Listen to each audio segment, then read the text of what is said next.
Hello everyone, आज फेरि म नयाँ भिडियो लिएर उपस्थित भइरहेको छु हो। आज चाहिँ म यहाँनिर आलु उसिन्दैछु। अन्त आज चाहिँ म के बनाउन आँटेको छु भन्दा चाहिँ साथीहरू, यहाँ सबै मैले थुपारिरहेको छु सामान हो। मुराई, पुदिना, अन्त यहाँनिर खिराहरू, अन्त कुरकुरे चिप्सहरू। आज चाहिँ म पानीपुरी बनाउन आँटेको छु। यहाँ चाहिँ छ पुरीको, अन्त मटर पनि छ। आज चाहिँ म झालमुरी पानीपुरी खाने हो, यो हालेर है पानी बनाएर हो। अन्त यहाँ चाहिँ मेरो पानी तताइरहेको छु। आज चाहिँ खुट्टा पुरा दुखिरहेको छ, त्यही भएर डिप गर्छु। यहाँ चाहिँ मेरो पानी पनि गरम भइसकेको छ। अन्त अब चाहिँ मैले यहाँ अलरेडी नुन हालिदिइसकेँ। अन्त यो हाल्छु, अन्त यसको बादमा चाहिँ म 15 मिनट जस्तो खुट्टालाई डिप गर्छु। यसलाई चाहिँ म अब 10 मिनट जस्तो डिप गर्छु। अन्त मेरो यो भइसक्छ, पानी पनि सेलिँदैछ हो। अन्त यस्तो गऱ्यो भने चाहिँ कस्तो सन्चो हुन्छ, खुट्टा पासुलाहरू दुखिरहेको, पाइतालाहरू दुखिरहेको छ भने त कस्तो सन्चो हुन्छ तातो पानीमा डुबाउँदा कि। तपाईँहरूले पनि एकपल्ट ट्राई गर्नुहोस्, कसले हेर्नु हुँदैछ मेरो भिडियो। एकदम रिलिफ दिन्छ, सन्चो हुन्छ हो। अन्त खुट्टा कालै भए पनि हेल्दी हुन्छ साथीहरू। यहाँ चाहिँ अब म काटेर रेडी गर्छु।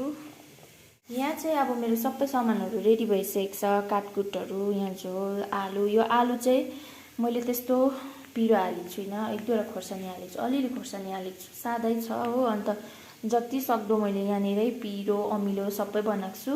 अन्त यो चाहिँ मलाई हरियो खानु मन परिरहेको थियो, तर हरियो चाहिँ भएन हो। अब पहिला चाहिँ म पुरी फ्राई गर्छु, यो पुच्काको पुरीलाई फ्राई गर्छु। अन्त त्यसको बादमा चाहिँ म झालमुरी बनाउँछु। अन्त हेर्दै जानुहोस् होला तपाईँहरूले पनि आफ्टर द्याट म के गर्छु भनेर है।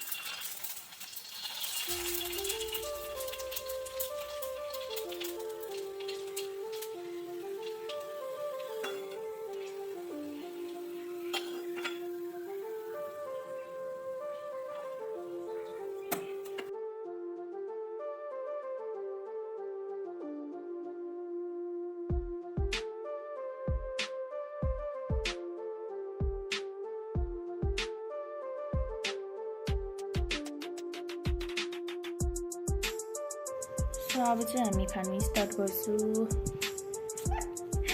यहाँ चाहिँ अब मेरो साथीले खानु आँटेको छ है साथीहरू।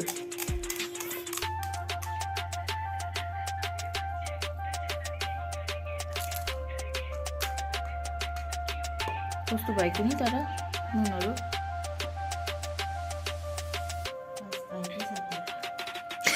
फर्स्ट बाइट है। कस्तो भयो दामी?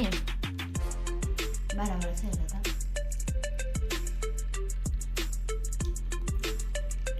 यो गयो मेरो मुखमा।